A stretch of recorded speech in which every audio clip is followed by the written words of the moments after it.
Hello, possums. Now, before I launch into things, an announcement to make.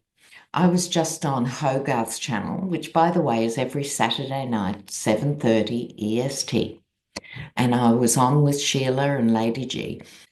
And just near the end of the program, we were just chatting and were talking about how these true zillionaires like Bezos and Zuckerberg and the dreaded Muskrat, etc.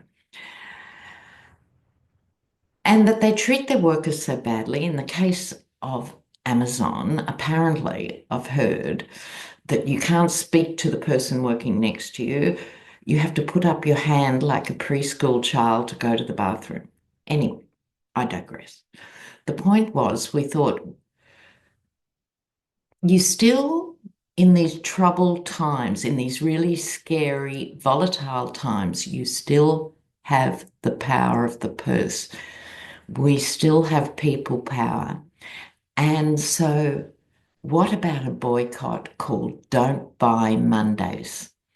And so on Mondays, try not buying anything online on a Monday and put it out through your networks, put it out online, and let's see, one day a week, everyone can survive, not buying another unnecessary item. Mondays, sir, don't buy Mondays. I'm leaving that with the world.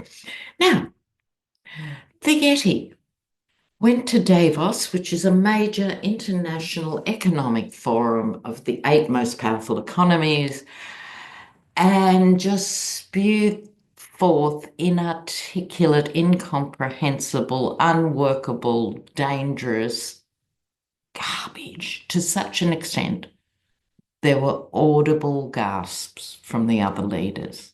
It was such an abomination. So I'm just going to dive in here and just see how this is impacting globally. Now he wakes up every morning doing some other indescribable, unnecessary, cruel, and repulsive act. Here we go. What's the world think? Okay. This is the world. Ooh.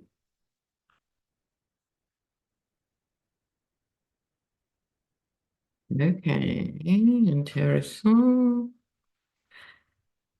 Well, this won't be a surprise, but there is a twist in the tale. The first card, which I will treat as the last card, right? So this is messaging about money. It was an economic forum. What can you say? What was the message? Well, that would be the rotting fish staring everyone in the face, because all of us who have bothered to look at history for a nanosecond know that trade wars don't work, and they in fact devastate economies. This is the stinky fish and nonsense. They also realize things are happening very quickly and on multiple fronts. Their decision, this is to move away. America is now an unstable ally in every way. It's harder and harder to pretend. I think people will still pick up the phone to him, but that's about it. People are looking to other alliances and other trading blocks. We're going to see more, I think, reconfiguration of trade blocks than we've probably seen since the end of World War II. I would go that far. This is the juicy bit. Justice. It's like, see, what the Yeti forgets is these deals are actually contracts. Trade deals take years to negotiate. That's why Europe and other continents are moving very quickly around this, because normally these things take years and years. They can't, because it's a second term. The first term, you could just tread water and hope for the best. Now they have to act.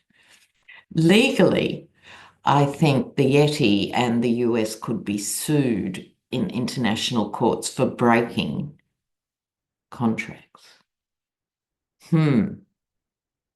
Let's see. Speaking of legals, back to Alonia for a moment. Now, which countries? France, Norway, Germany. The UK is watching on, but the other three are seriously thinking, can they actually charge Musk with foreign election interference? Right, they're actually getting the best legal brains in those countries to look at it. So I want to have a look here. Will there be legal repercussions? And during the week, half of Doge, Department of Greed and Evil, half of it's gone because Ramaswamy's gone. That didn't take long. So let's have a look. Will they go ahead? This can lead to fines, yawn, pointless, seizure of assets, now you're talking, jail time, unlikely. But they could seize some assets. That would be interesting. Let's have a look. Will other countries actually take him down the legal path? This is the muskrat. Let's have a look.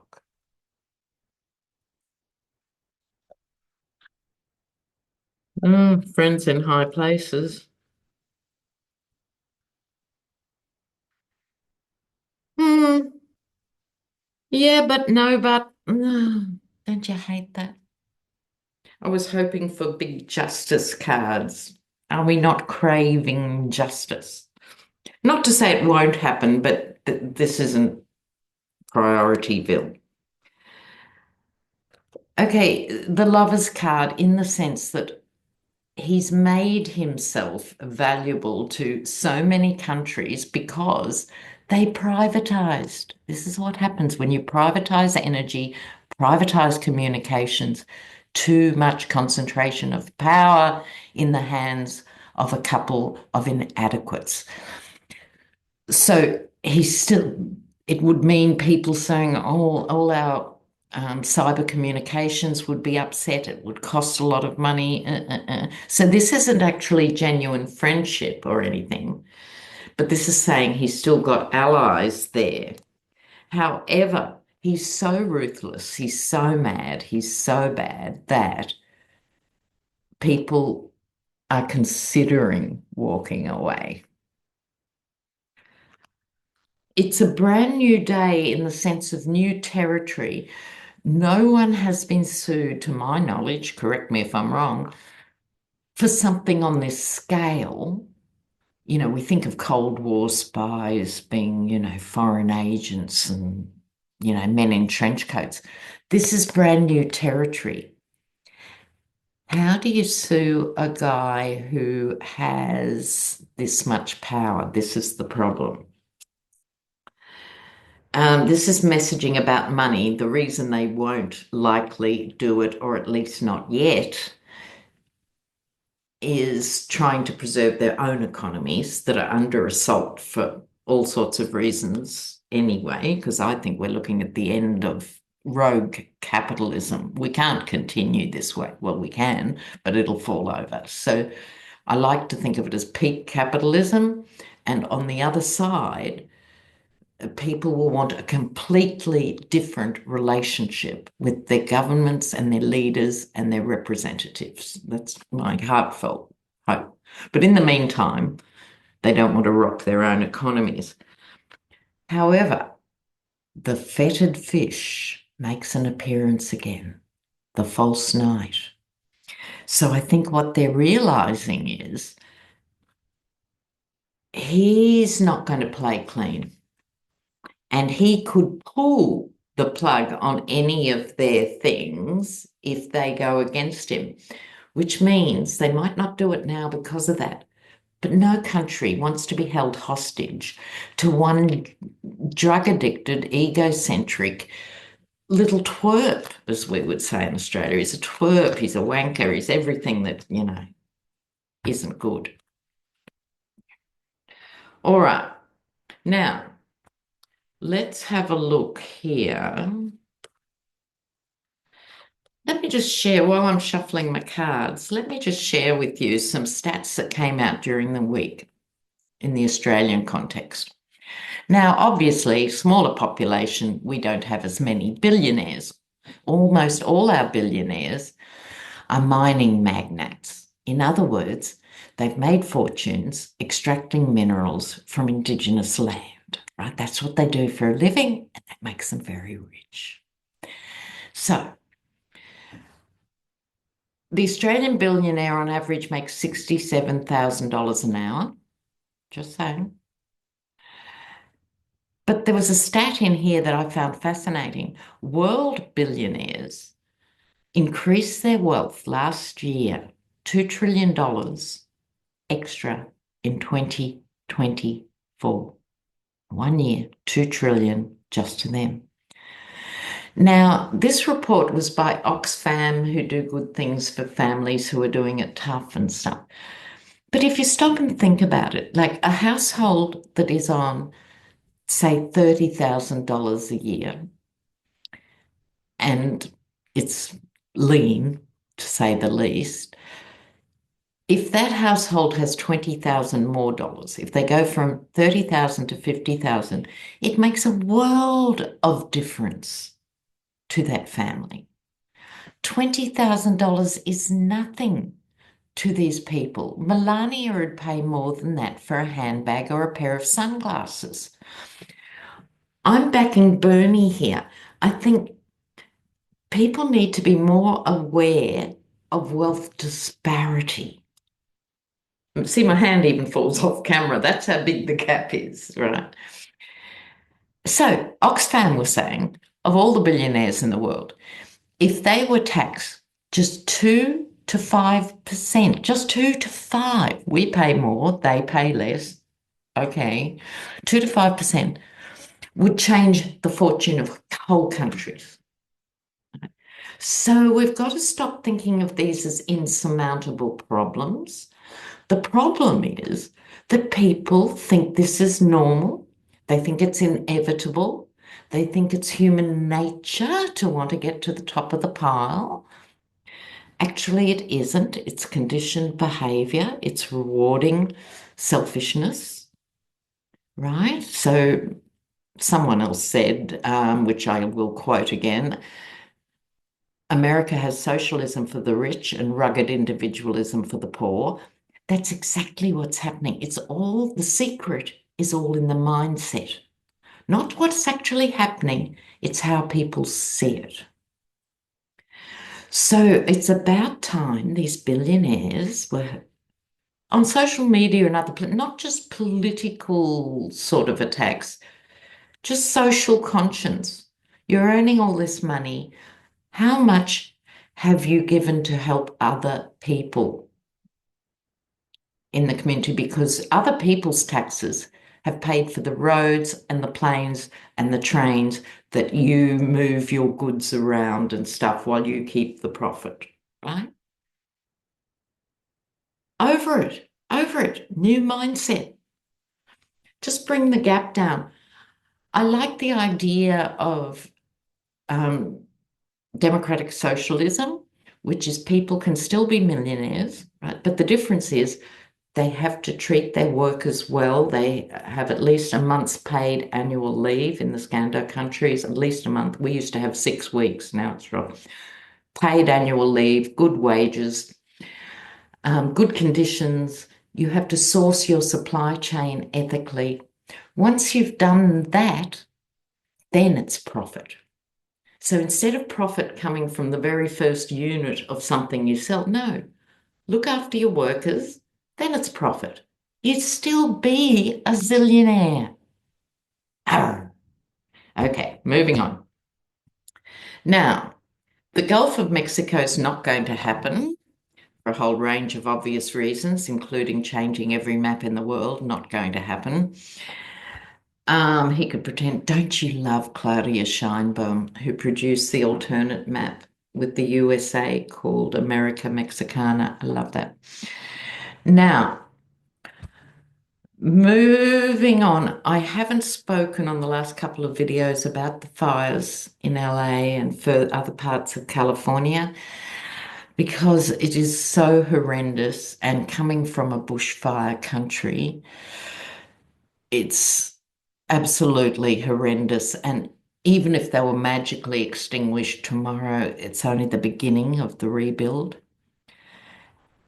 And you have the Yeti coming out and saying, we're not going to give them money, we're going to, starve FEMA into submission. This is a time any other president or leader in any country would at least go through the motions of solidarity. You're ruling a nation, not just your bedroom. It's absolutely repulsive in the extreme. I think what will also happen, because the agricultural workers are so terrorized by ice, they're not going to work and the oranges are rotting in the trees. It's going to wake people up to where their food comes from as well, painful lesson. But also standing with California, California will recover, but we all need to support anyone in strife. And I will just take a moment to thank the Bishop Bode is her name or so, who had the absolute audacity to talk about mercy. Where was she talking? At the prayer breakfast. Talk about plastic Christians. They couldn't even cope sitting in a chapel hearing about mercy. Is it not absolutely beyond? And it is beyond. Pete Hegseth, speaking of beyond, I'm going to use the Deviant Moon card. Is there a worse appointment in the history of the modern world? Inadequate, awful, lecherous, ugly drunk, doesn't want women in the military. Let's see what's going to happen with Hegseth. Let's see. Oh my God. What's going to happen? Oh, before I forget, I'm going to be on with Linda G in the next week or two, so keep an eye out on her channel. Yeah. It's terrible time for Hegseth. Oh, I've got my cards upside down, sorry.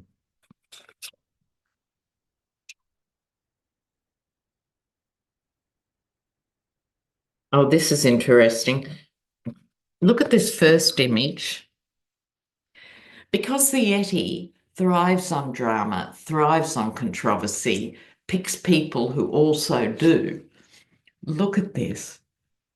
Literally standing on the heads of people. I think this represents him trampling on all the conventions of the defense services. Just saying, I'm here now. I don't care. Oh my word. King of Swords, he may be confronting some legal issues himself over some of his worst excesses early on. This is early. Ace of Wands, he's still got the support of the hypocritical, absolute sellouts of the GOP giving him the big stick. This is their demon child in that sense. This is the Five of Wands, which conventionally is people of different positions fighting each other, but no one's got the loudest voice. It's fighting in a circle. I think this represents the generals. It represents big decision makers within the Pentagon processes and stuff, political figures saying, how can we deal with this? And they haven't come to an agreement. It's early days because they're going to have to sort this out. But they don't know how to actually tackle this spectacularly inappropriate appointment.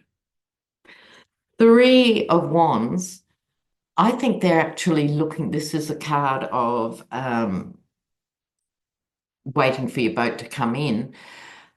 I think they thought he wouldn't get up. I actually thought not even this government could go ahead with this appointment. It is the worst of the worst of the worst on top of the worst. It's leaving the country vulnerable. It's leaving the country weak. It's a major distraction for those serving. It's bad for veterans. There's nothing to redeem this appointment. It's lunacy. And now they're looking, how are we going to control this space or intervene in this space? I think this is heavyweight thinking and strategizing going on. So we'll see. Surely he can't last, but he can do a lot of damage in a very short time. And I think that's his life objective. All right, guys, now, before we leave, sorry, I'm jumping around, the LA fires. For those of you, I know a lot of you are involved in pet rescue and pet minding, and that is important too for people because people panic about their pets as well. Given the complete lack of leadership at this time, people will bond together because the unfortunate, I can't even say the P word, but the guy in the big chair is golfing while this is going on, and it's an obscenity that will not be forgotten by history. So look after each other, do what you can for the people of California and beyond. All right, guys, and remember, don't buy Mondays. Spread the word. Cheers. Bye.